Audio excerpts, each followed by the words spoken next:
Participating in mixed martial arts competitions is the closest thing to a legal street fight. In reality, before things were a little more streamlined, there were very few rules in the sport's early years. All fighters must, however, abide by a growing number of safety protocols as the sport is developed.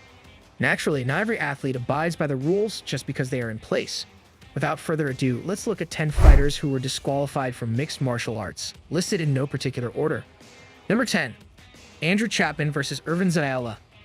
LFA 36 featured a heavyweight clash between a pair of relative unknowns, Drew Chapman and Ayala. However, despite their relative obscurity, the fight turned out to be quite memorable for the wrong reason. In the very first round, Ayala landed a leg kick that knocked his opponent to the ground. However, when he went to follow up on his downed opponent, the heavyweight fell face first into a knee, knocking himself out. Eager to celebrate his unorthodox victory, Chapman foolishly decided to attempt to flip off his unconscious opponent's back. The action essentially reversed the decision, with Ayala being declared the winner via disqualification due to unsportsmanlike conduct. Number 9. Jon Jones vs. Hamill. The Ultimate Fighter heavyweight final was a 2009 card that featured a contest between surging prospect Jon Jones and fellow New Yorker Hamill. Of course, this fight is particularly noteworthy as it produced Jones' only loss to date. While Hamill would get his hand raised, he hardly seemed like the victor that evening.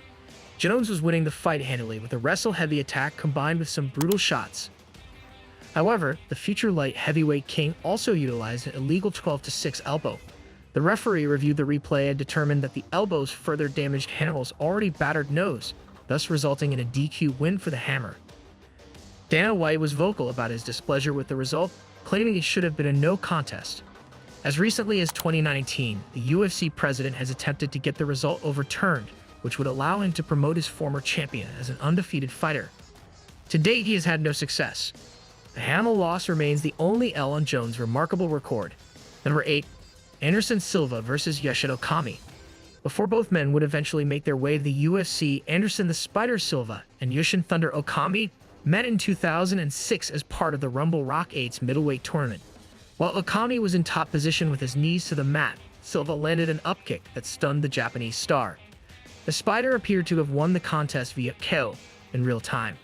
However, it was soon revealed that since Okami's knee was on the canvas, it was considered grounded, thus making the kick illegal.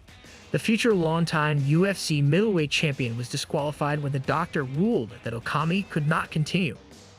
However, roughly 6.5 years later at UFC 134, Silva would avenge the loss via second-round TKO. Number 7. Petr Yan vs. Aljamain Sterling. Perhaps the most talked about disqualification in MMA history occurred at UFC 259 between then bantamweight champion Petr No Mercy Yan and Aljamain Sterling. Over the course of the contest, Sterling got off to a solid start, but Yan would eventually gain the momentum. However, in the closing moments of the fourth round, the champion threw a blatantly illegal knee to his downed opponent. Sterling was clearly stunned by the blow and was unable to continue. Since it was an illegal shot that halted the fight, a seemingly reluctant Aljamain Sterling was awarded the title. Given the result, many fans were critical of the outcome. The champion was also berated online by people accusing him of faking the injury. Finally, after a lengthy recovery period, Sterling would get a chance to silence his critics when he faced Yan once again at UFC 273. Of course, Sterling proved the odds makers wrong by retaining his title via an impressive, albeit narrow, decision win, solidifying his status as bantamweight champion. Number 6. Jochen Hansen vs. Tatsuya Kajiri. Unfortunately, accidental groin kicks are commonplace in the sport of mixed martial arts. That said, they seldom result in little more than a warning for the offending party, with an occasional point deduction every now and again. In a rare instance back in 2006, a matchup between lightweight legends Jochen Hansen and Tatsuya Kajiri ended in disqualification due to a groin kick. The Norwegian landed a thunderous groin shot that rendered his opponent unable to continue just 8 seconds into the bout. Though it was undoubtedly not the way he had hoped, Kajiri successfully defended his world title that night. Number 5. Haer vs. Yoshihiro Nakao. Haer is perhaps best remembered by UFC fans as the man who got mauled by Brock Lesnar at UFC 87. However, years earlier, due in no small part to his colorful hair and cowboy attire, Haer was quite the star in Japan. One of the most infamous incidents involving Haer occurred at K1 Premium 2005 Dynamite. During a stare-down, Yoshihiro Nakao playfully kissed his soon-to-be opponent on the lips. Of course, Haer was not amused and responded with a powerful right hook before the contest had even started. The blow knocked his opponent completely out cold, forcing him to be carried out on a stretcher. This famous incident would be known as the New Year's Eve kiss, as it occurred on New Year's Eve. Initially, Haer was disqualified for his actions. However, it was later ruled that there was also a foul. Thus, the result was later changed to a no contest. Number 4. Pereira versus Diego Sanchez. In February 2020, a pair of athletes known for exciting fights met in the octagon when Diego Sanchez faced off against Pereira.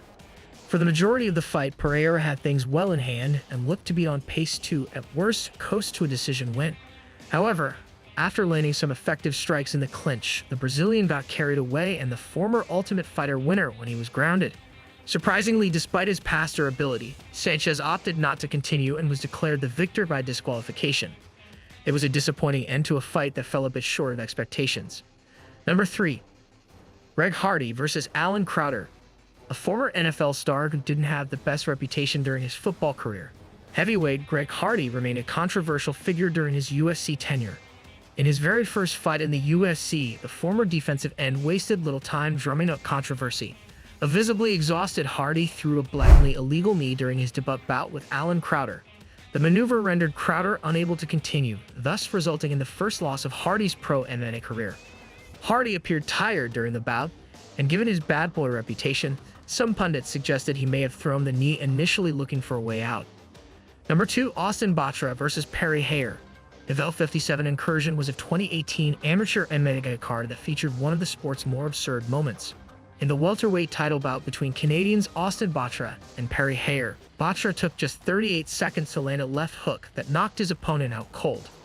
Unfortunately, the defending champion let his inner macho man Randy Savage get the best of him and lunged at his opponent with a flying double axe handle while the referee was waving the fight off and Haer was clearly unconscious. The pro wrestling-inspired maneuver would cost him the fight and his BFL welterweight title. For those wondering, the WWE did not offer Austin Batra a developmental contract for his efforts. Number 1. Mike Kyle versus Brian Olsen. Heavyweight veteran Mike Kyle has competed in nearly every major promotion during his lengthy pro career. However, in 2006, he received arguably the most significant opportunity of his career when he competed for the heavyweight title at WEC 20. His opponent, Brian Olsen, would retain the title, but probably didn't feel like a winner that night. In the very first round, Kyle landed a nasty and entirely illegal soccer kick on a downed opponent that bent Olsen backwards.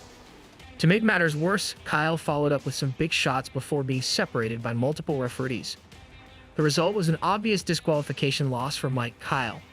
As always, if you guys enjoyed the video, please be sure to let me know by leaving a like and subscribing to our channel. Apart from that, thanks so much for watching, and we'll see you on the next one.